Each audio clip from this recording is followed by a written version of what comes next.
Welcome to the Work in Progress podcast, where we keep our whip in check.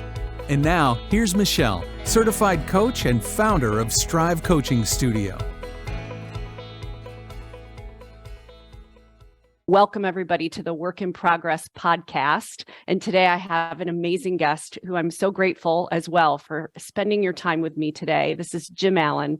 And Jim Allen is from Coldwell Banker, Howard Perry and Walston. And for anybody who's not in the Raleigh market, and many of our audience is not, Jim is also ranked number one, not only in Raleigh, but also under many awards for the U.S., under many awards, number one in North America included, and many could say have so many things with your team and so many successes throughout such a reputable career. So thank you. I am grateful as well for you being here today, Jim. Thank you for being here. I am too. And, I'm really appreciative because you and I have known each other for an awful long time, and we both watch our lives kind of roll out in front of us. And I'm really, really thankful to catch up again, because I think today what people are going to see is as we talk and we get to know each other, it might put out a couple of good nuggets. I think so. And I love how you opened this with really the season of life that you're in, what you've learned along the way. It's perfect for our audience. I have many people right now earlier in their career who I hope we can offer some nuggets of wisdom for them. And while they do have their own journey to figure this out for themselves, if we can make it a little easier for them, let us try to do that. Absolutely. And it's our responsibility. Our parents, the people that were there before us did it. I was a little worried our generation wasn't going to do it, but I think we are. And I think we're going to be better at giving back because so many people had to help us. I know I needed a lot of help. So now I'm able to give a lot back, I hope.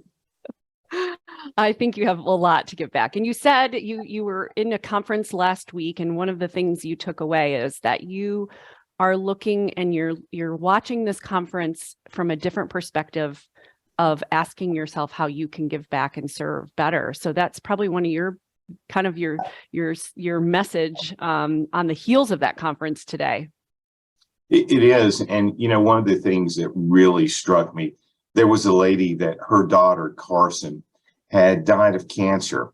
And she shared, and that may not sound inspiring, but let me tell you how inspiring it was. Listening to this lady be able to get on stage and talk about how St. Jude's Hospital had helped her child, even though she lost her child, just to help her child and she enjoy the last minutes of her life the best way that they could. It made me think about, I really want to give more of that back to other people. We set out a few years ago to really participate in a lot of charities here in the Triangle, but also to try to never say no when people ask us for help. And, once you start that path, there are an awful lot of people that ask, and you do have to make sure you're helping the right people. But, I came away this time with a different feeling when I went to this conference. I've been going to get what I could get out of it for me and my team. And what I as this time is there's some blankness with a lot of folks in the world, and they need hope, and they need people who will put inspiration and hope back in their lives. And I did a lot of that. I talked so much at this convention. I listened so much, but I was walking down the street one night on the way back from a restaurant, and this lady screamed out my name. And so I went back over to where she and a bunch of her friends were sitting. And she said, "Are you the guy that was on stage today?" And I said, "Yes."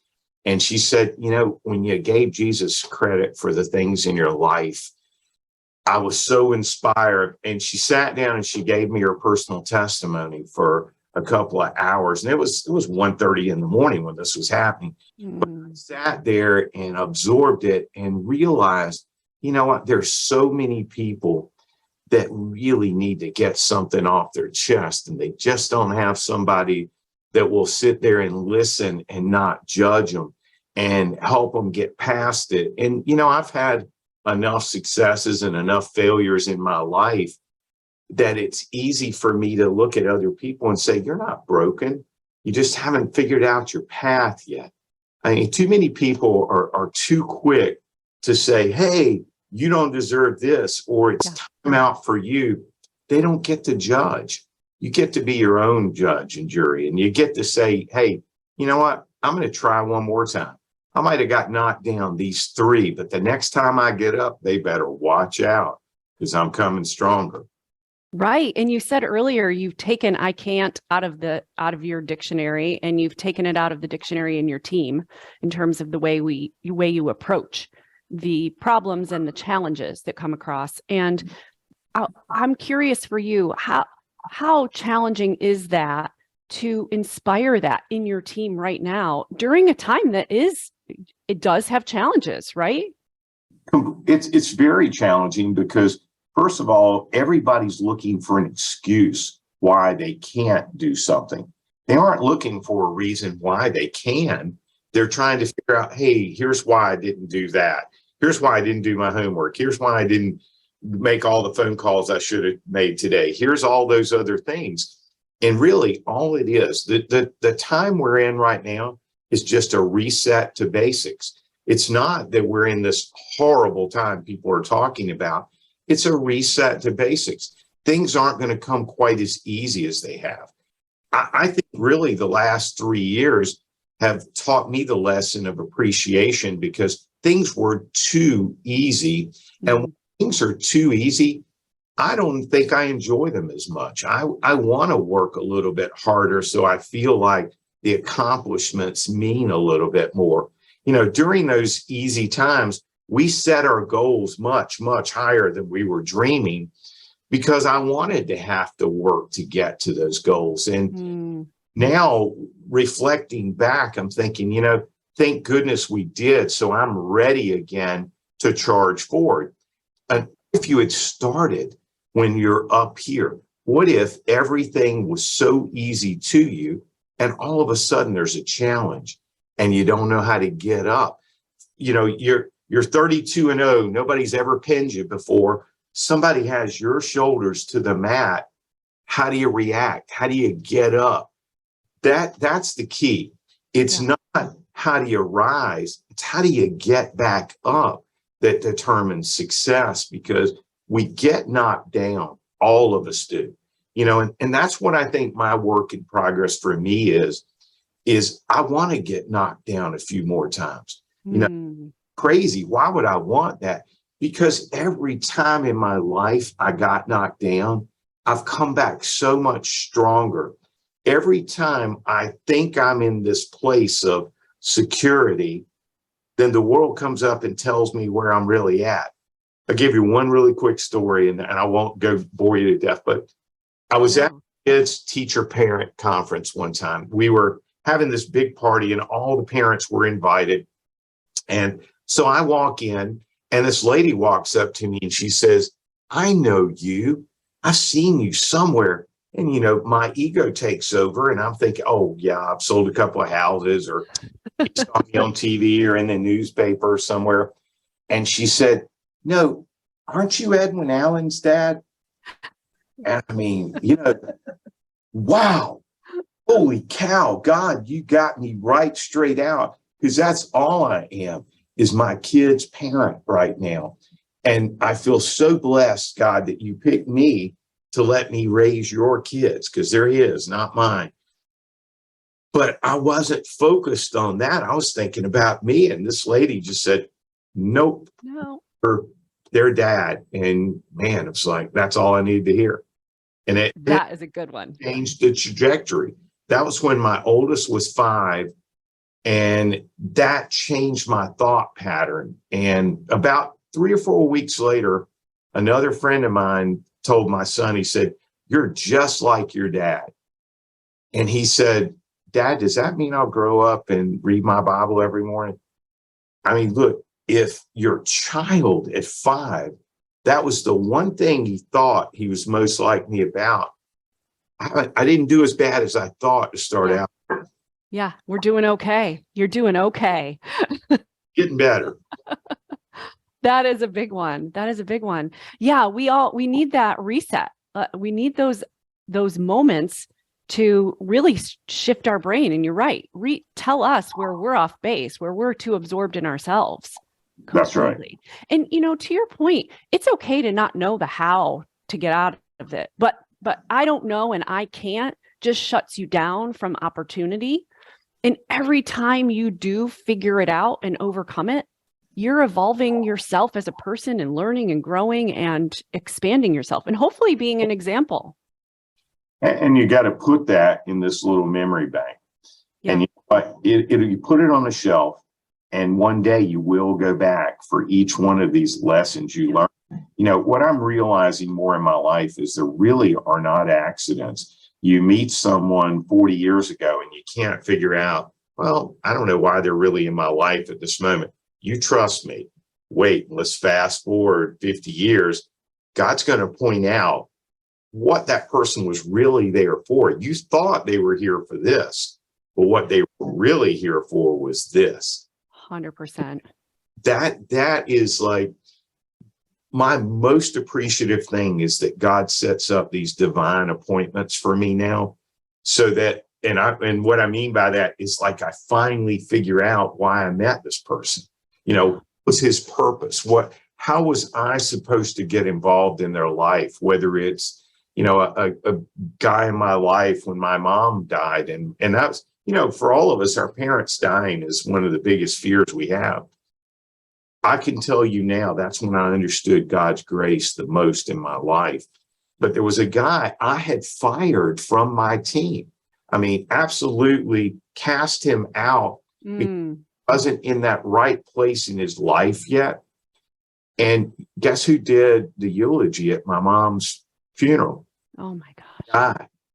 And that was the purpose for him being in my life. His name's John Bissett. I hope he's blessed by that even this day, because we both evolved after that. And his dad passed away, and I got to go listen to him speak about his dad. And I thought no one could talk better about my mom than him. And I will tell you, I second guessed myself right at the last minute. And I brought this other pastor in, and he sat beside me and he listened to John. You want me to follow that? Are you kidding me? Why did you ask me here? And so after, when we got through, everybody was running up to John trying to figure out where his church was. And his church was where he was. Amazing. That's amazing. Well, on that note, you were telling me earlier that you try to say yes to as many things as you can. One of the things I teach everyone all the time is being aware of the season of your life, where you are right now. What are your priorities? And when to really deliberately say yes to things, and when to very deliberately say no to things that don't serve you. How do you determine those answers for yourself each day? For me, at the place I'm at in my life, if the thing is unhealthy for someone else, that's a no for me, especially if it's the person asking me to do it. Awful lot of people, as you gain whatever they think success is, who come to you and ask you for money or things or opportunities that really are not in their path yet. And so discernment is something I pray to God constantly for, but I am more capable now of, when that person asks, redirecting them and saying, listen, I'm not going to say no to you today because I don't believe in that word. What I'm going to tell you instead is, you go back, you work on these 3 things. You think you've gotten those accomplished, come back to me, and then I'll say yes. Yeah. I try never to just cast it out, because everything works, Michelle. That's one thing I figured out, is that everything works. You just have to be dedicated to it, put the time in. But guess what? Nothing works if you don't stay the course. If you don't believe in it, if you don't put the time commitment behind it, if you don't do the follow-up, it won't work. And there's all of us have these bright light bulb moments, and they happen every day. And, imagine I've got 60 of those guys on my team that have a light bulb go off every day in their head. And I don't want to stop them from having light bulbs, but I know if I let them follow the path of every one of those light bulbs, they won't do anything because their focus will be too broad. I bring them back in and try to get them more focused. Okay, if this light bulb you're telling me about is really the answer, then let's figure out what are the steps we get to go answer the question of that light bulb. Because if you're just simply trying to achieve it, you're going to get disappointed. It's going to knock you down, and you're going to run back and say, oh, I couldn't. Next, let's try a new career. And unfortunately, I'm in that business where the average person stays in a year and quits. Yeah. And they stay in a year and quit because no one gets them focused on the steps. No one tells them, hey, this is not get rich quick. This is instead something that will be a journey. It's something that you have to go rededicate yourself every single day. Just like every other success, it takes care about the people around you. Like, number one thing that you have to form in order to be successful at anything are relationships. Absolutely. And relationships through text. You can't form them through email. You can't form them through anything other than personal discussions, from meeting people eye to eye, seeing how they reflect. Even on the phone is not good. I want to get in front of the other person so, I can see, hey, they're nodding because they're listening, or, you know what, they're off in la la land because I've missed them already. Right. Yeah. No, I mean, I preach relationships constantly about that being a key to any level of success in your life. It doesn't even matter if it's professionally or personally. You really have to invest in your relationships. But I love your points: discernment, redirection, stay focused, stay committed. It's so easy for us, especially in this world. There's a shiny new object and a squirrel around every single corner. If we keep chasing, those are excuses not to stay focused on the things that are most important to us. So those are really great lessons for all of us to learn, for sure. Well, you know what's nice, though, is my life was simpler and slower than kids' lives are now. There aren't quite as many shiny objects. I remember when I was 6, my very favorite Christmas, my parents had bought my sister and I 3 or 4 gifts each, but one of my sisters came wrapped in this huge box. I mean, enormous box. We played with that box for 4 days, getting in and out of it, making it into a tent. We made it into a house. We climbed anything you could think of. I can't tell you another present we got that Christmas other than that box. Isn't it amazing? And that's like when I talk to people. Somebody told me the other day that my phone is out of date with today because I could take much better pictures if I had this phone versus that phone. You know what? There's always going to be a different phone. There's always going to be something that's just outside. But people will use that as the excuse for why they don't accomplish their tasks today. Mm-hmm. I didn't have that best camera. I didn't have that best script. I didn't have the time to make this, that, the other. And you know what I find? Where people think I'm more successful, I should have more limited time available, right? You would think. And the people just starting should probably have more time. Do you know how many people walk up to me daily and say, I couldn't do that because I ran out of time. I couldn't do it because I didn't have the time. And then I sit right down in front of them and do it. I say, do you think you have more time or I do? It's how you allocate it that matters. It's not about the time. Every one of us every day says, oh, we just don't have enough time. No, we don't have enough time because we don't use it effectively. Totally. Every one of us can get 1% better today than we were yesterday. Every one of us. But what I can't do, if I'm trying to become you, I can't become 1% better you than I was yesterday. That's what people are trying to change who they are. Right. Be happy with the core. The core God gave you. Now sharpen it, make it better, but do not think that inside of you is not already buried this beacon that everybody else can learn from, because it is. Because what I've learned about myself, and especially through my faith walk, there was one perfect person. I will never be perfect. I will never even be great. I'll never be good, because I'm flawed in so many ways. So if I sit around and blame each of those things that are my flaws and excuses, and that, oh, I'm not 10 feet tall, that's why I can't climb this ladder. No, go get a longer ladder and climb up. Yeah. That's what it's about. You have everything you need right now for what you have in front of you today. You have all the tools already. You have the exact camera you need. You have the exact mind you need, the heart you need, everything. It's all perfect right now. And you're right. As long as we're on this planet, none of us are going to be perfect. So perfectionism needs to go out the window. That's why I never get love anything watching. That's why I love these shows where people get just cast out on an island and they have to survive, because really that's what we're doing wherever we are.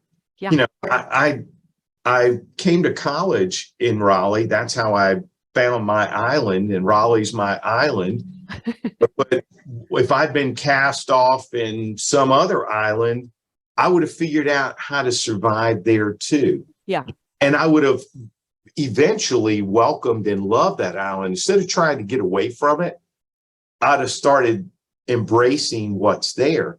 Yeah. That's the problem. Most of us are trying to run away from something so hard that we don't embrace the place that we're at in that second. Mm-hmm. Yeah, absolutely. Now, you mentioned that you have that the typical turnover is about a year for an agent. I went through your roster. There are so many names of people who've been in this business for a long time and who've been on your team for a long time. How are you maintaining that level of team and that loyalty and that longevity within your team? Because first, I appreciate every one of them every single day. I can tell you, Harry's the person who's been on my team the longest, and it's been 30 years now. And I tell him I love him, and I also love him a different way now as we age together. And he's become an elder statesman on my team instead of the guy I saw in a crawl space the first time. And determined, but he cared then, and he doesn't care any less. It's just caring a different way. Now he gets to mentor other people on our team. And I think that's the real thing. What I've taught my team to do is share.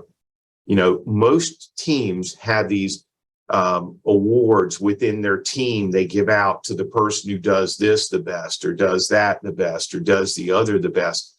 I stayed away from that, even though our business is in general is built on that. I've stayed away from it because I believe people work better when they share with somebody else.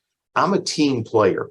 I played baseball was my sport because I liked being dependent on other people. And even though one day I would have a bad game and be let down a little bit, somebody else could pick me up and we could win by 20 that day. And I may not participate at all. But the next day, my hit might be the difference in that game. That's the way I've established my team as well. Mm-hmm. And I can tell you, we have these things called SAIs when people turn in their sales input forms. There are no SAIs that get turned in my office that there aren't multiple names on them.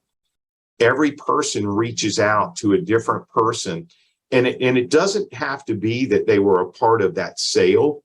It's maybe that they answered the phones that day, so that person, or they did this. And, so my SAIs get $100 to death because somebody else did something for somebody and they reached out and appreciated it. So on our Thursday morning meetings, I bring a pocket full of hundreds every week because there's something in there. Somebody did for somebody, and it doesn't matter where it was. You know, one of our girls broke her arm during the Parade of Homes, and someone stepped up the next day to help her when she couldn't be there. Well, I gave her $100. Well, you know what God did? God's got to play this game, and he rewarded them more. That day when they were there, and it was $1 million home she was sitting in, she'd only been on my team a few weeks. She hadn't made but one sale ever in her life. Wow. That day, God brought her the buyer for that house, sitting in a $1 million plus home in Franklin County that day, because she helped somebody else. God helped her. Incredible. That's how we keep our team together. We focus on how can we each help each other. We spend our morning meetings on Thursday trying to figure out how all of us can get better. Now, the hard part of that some Thursdays is you might be the example of what we did wrong this week. Guess what? If we can't all learn from what happened in that one person's walk and let that person answer to it and own up to it, like, who wants to be called out in a room for what they did wrong that day? Not me, but guess what? I use myself every time one of those comes up. And trust me, I've made every mistake they'll ever make. I go back in time and get mine, but theirs is more current. Theirs is real. Theirs is an outcome maybe we can see today. And that's what I try to do. Yeah. Well, so what is the biggest, I don't even like the word failure, because I do firmly believe that it is exactly what we needed to learn in that moment. But if you look back, what would you have called at the time a failure that you needed to learn and grow? What was your biggest one, professionally speaking? For me, what I would do is probably look back to 2007 and 8. In 7, I didn't do a good enough job preparing my builders for what was coming, because I didn't see the avalanche yet. In 2008, and I won't name that bank, but a certain bank started just taking the equity away from the people I worked with. What I'm most disappointed in is I couldn't save them all. I saved a lot of them, because I'll tell you, when they started struggling, what I saw is, wait a minute, I got here from riding these guys' backs. They need me this time. And I pulled my checkbook out and I stuck it behind as many people as I could, not fearing for what was going to happen to us next. I failed some of those people. There were some of those guys that I had to pick and choose. I had to find the ones and say, I believe this one cares more. I believe this one is going to survive and get to that next day. But this one over here really is already lost and may not come back. Now, the good news, some of those people did bounce back. Some of these people over here failed. We never want to be put in that judgment zone where we have to pick who survives and who dies. But 08 put me in that position. And what I would tell you is not hugging and kissing the people I had to say no to enough. That's my biggest failure. And, how did that help me? How did I grow out of that? The people I did help believe still to this day and have gone on and done things that were incredible. The people I didn't help that time, a lot of them I've gotten a second chance, and God's given me a chance to help them the next time. And, so that failure, though, that was the first time in my real estate career I felt incapable. Yeah. Up until 08, I thought I could solve everything. I never had a year that I stepped backwards. I never even had one where I plateaued or stayed even. And I went backwards by like 25% that year. The market might have been worse, but it didn't matter. It was me that I was, oh my gosh, I failed. Well, it was still the best anybody else was doing, but I felt like I was on the bottom of the world because people asked me for help and I didn't have it. Now, I'll tell you the best things that happened to me. a bank called me and said, hey, we need help. And the president of that bank wasn't afraid to ask. And he invited a big room full of us. And some of them said lower interest rates. Some of them said do this. Some of them said do that. And I said, look, why don't we start buying these people's houses so they can buy our new construction? And, we all gather together to do it so that we move this thing forward. And I'll never forget the words. Another guy who's a top agent in this town and actually owns his own company now, he said, Jim, you're a dinosaur. I'm a real estate agent.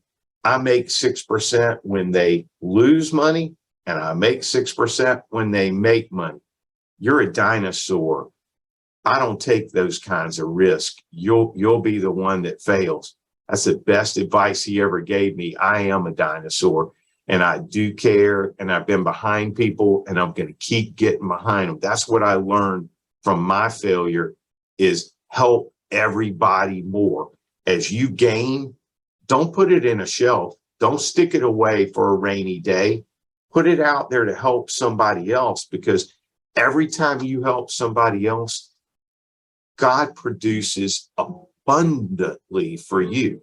I mean, that's a word we all miss when we're reading through the Bible. We all think, oh, God will take care of our needs. Nope, he doesn't say that. God says he will abundantly provide for our needs. But he only does that when he sees we're trying to provide for somebody else's needs. And that's such a perfect example of how we can't control everything that happens in the world to us, especially during that time, what you're referencing, and many times what's happening right now. But we can control how we are going to be, who we are going to be, how we are going to act. Who do we want to be on the other side of this? And back to your point of relationships, and who do I want to be to the others around me? And I'm a firm believer that anytime you're operating from a scarcity mindset, you're going to close yourself off from the rest of the world. And I love your abundancy message. Or a protection mindset. Yes.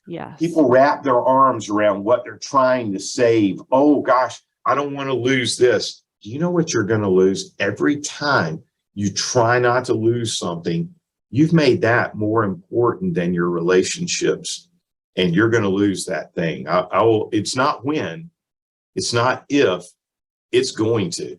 Well, and you're not even capable of doing what you were able to do, which is let's get strategic, let's get resourceful, let's explore all the ways we can solve this, rather than I'm just going to protect my little thing over here. And that's such a huge lesson for everybody to remember right now. And it's really why I love real estate, because there's a new challenge every single day. So true.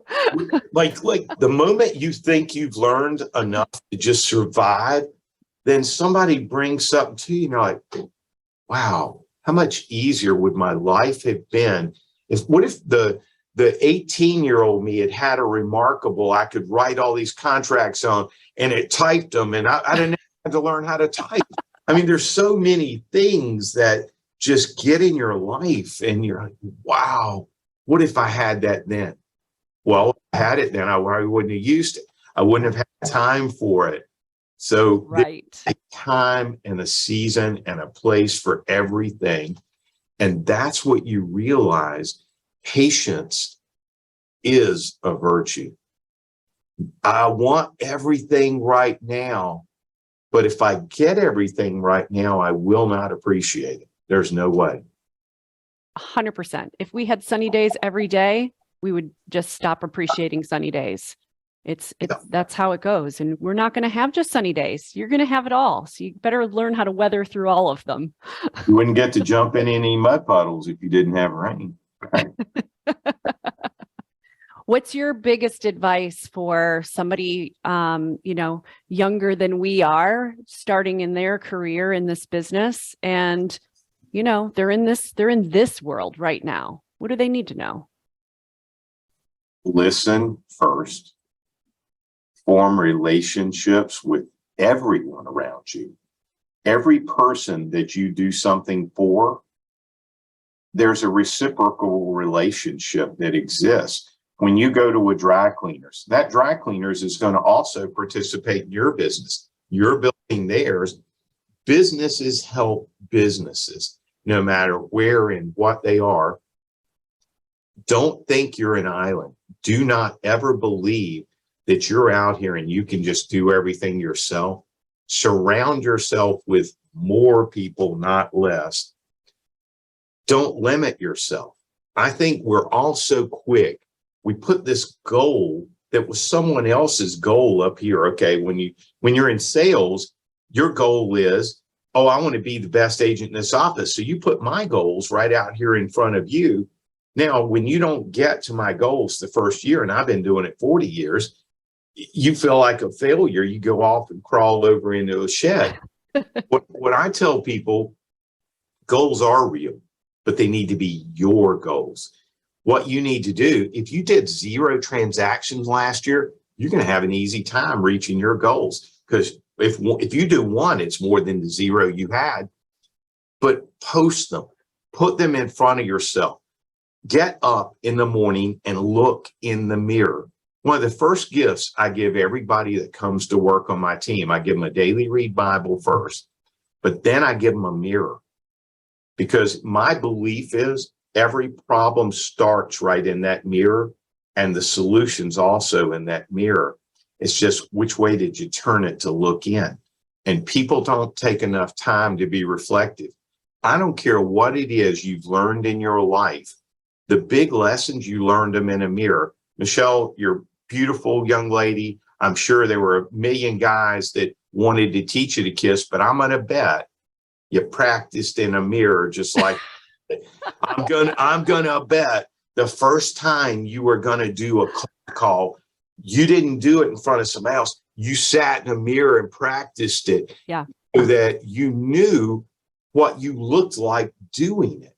You know, the other reason I give people this mirror, people can see you and hear you smile. When you're on the phone, the person on the other end knows when you're smiling. They also know when you're angry. They can hear that inflection. You don't know it yourself that you're sliding into a frown sometimes.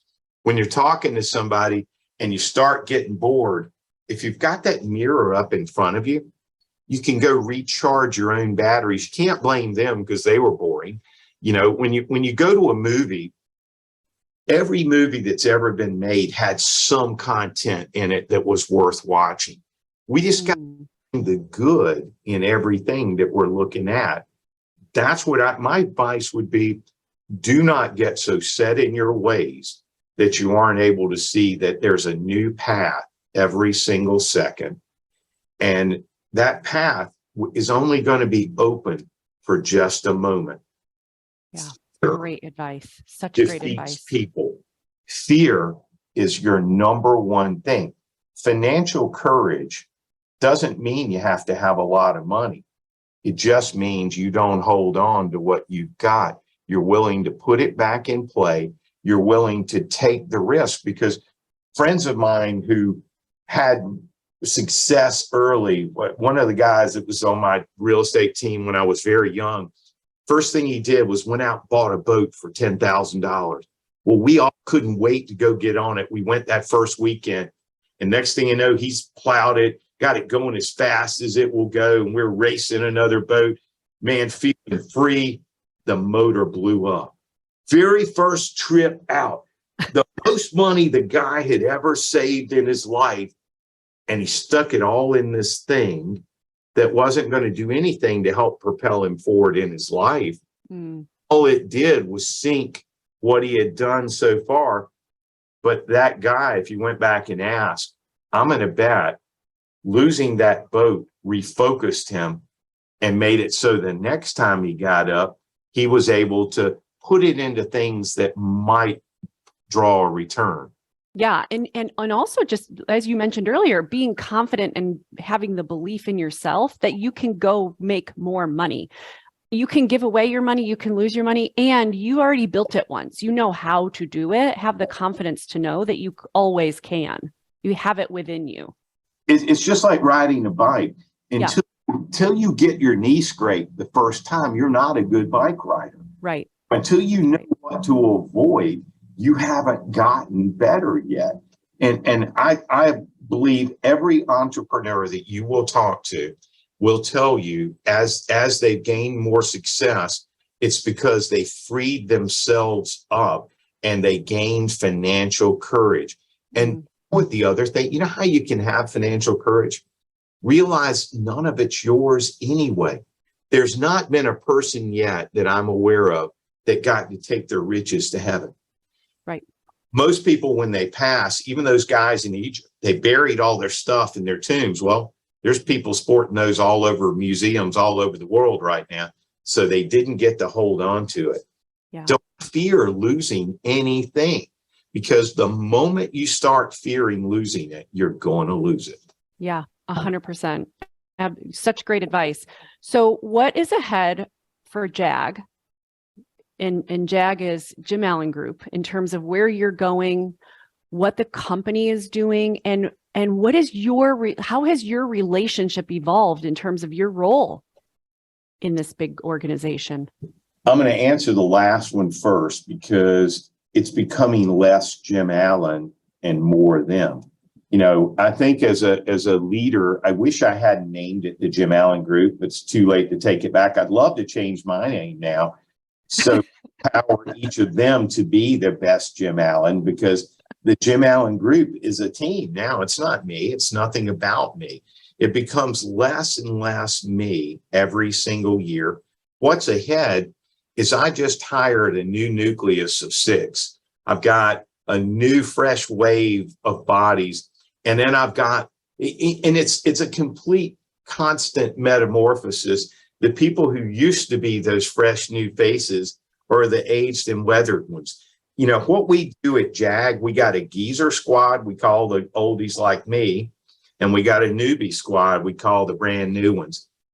Every geezer wants to give advice to every newbie, and every newbie can't wait to go get the geezers.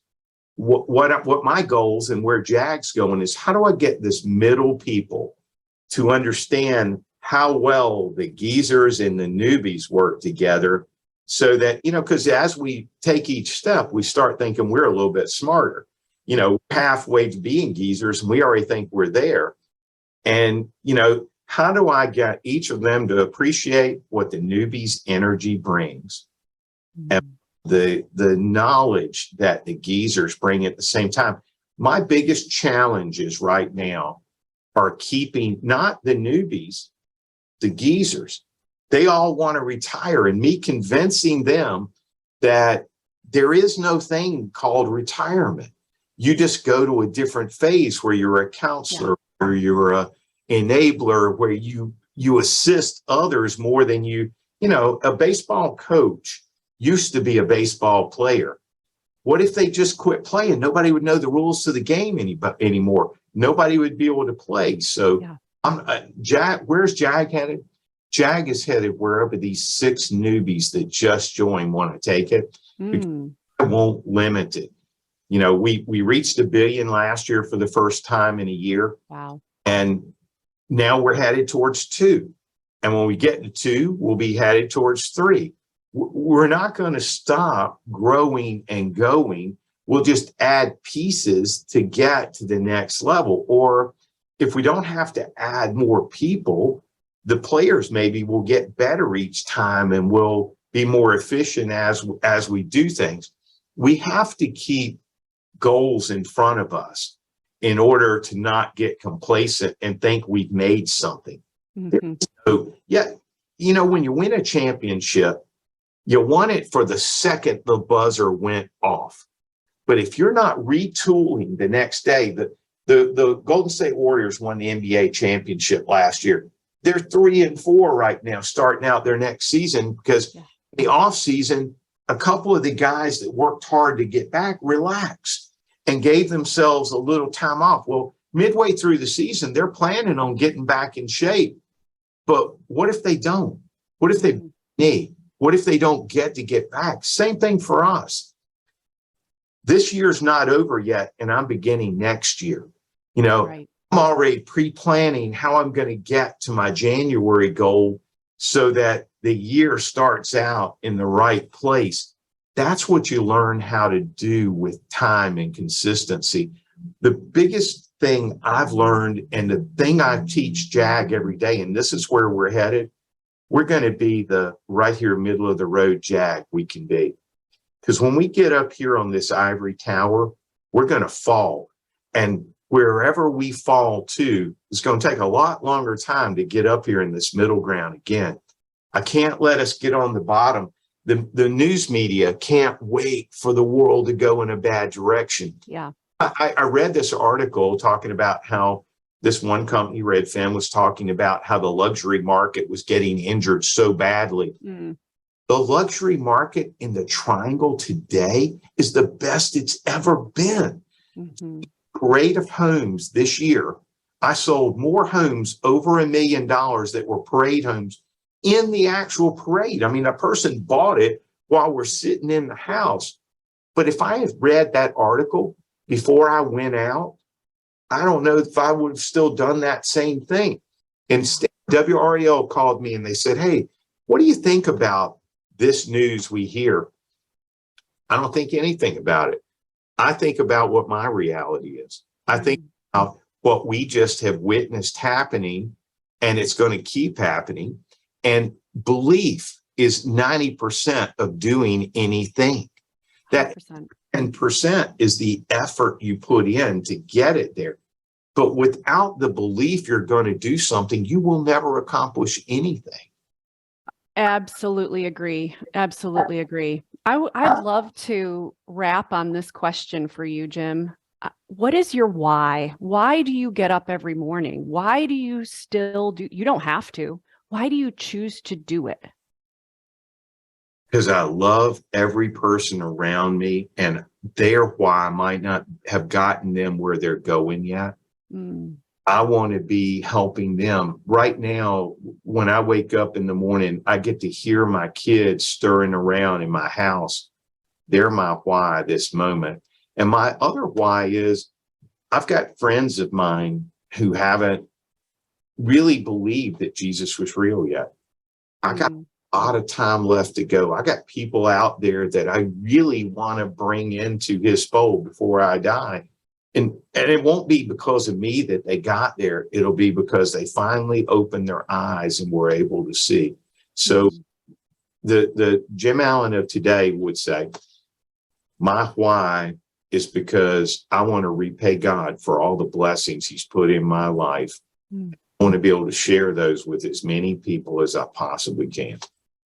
Amazing. Amazing. And really, you've become such an example of not just success, but how to be a leader, how to be a leader in this industry, how to create relationships, how to give back, how to be an example when you've achieved something and seen success around you. And I know you are, you have so much ahead of you still to do, and I'll love watching it, but congratulations on everything that you've already accomplished and that your team has accomplished. Because you've done just like you say, I'm a work in progress. I'm trying every single day to remember that. And that's all it takes. We're all in progress. We all are. We all are. And so anybody can find you. It's easy to find Jim Allen. The Jim Allen Group is online, of course. And then you guys are on every social media, LinkedIn, Instagram, Facebook, and probably whatever else is out there. Anybody can find you for more information about you and what you guys have going on. They can. And you know what, Doug? I'm going to do the same thing I did. And this is foolish every time I do this, and I realize it. But I also get so much more out of the people that ask me. So I give out my personal cell phone every time I do a podcast because I'm not afraid to answer the calls. You know, my number is 919-625-7281. And I really mean get the courage to call me, because it might be the phone call that changes your life. You know, we're afraid to make those calls sometimes. I offer it out there because I do hope that I get to change somebody's life. I might not have yet, but I'm waiting. and I want to get the call. And the last time I did this, we had to start doing Zooms to collect all the people so they could bring all the questions. I don't charge for it or anything else because nobody that taught me anything charged me. They all gave freely, and that's what I want to do too. And back to your foundational recommendation to everybody is it's all about relationships, and that's what it boils down to. And so the best way to do that is one-on-one, having a conversation. That's right. Yeah. Thank you. I really appreciate your time. Oh my gosh, I so much appreciate your time, and I wish nothing but the best for you and your team finishing out the year, and then of course kicking off for a strong 2023. So thank you again. Yes, ma'am. Thank you. For more ways to keep your work in progress in check, visit strivecoachingstudio.com.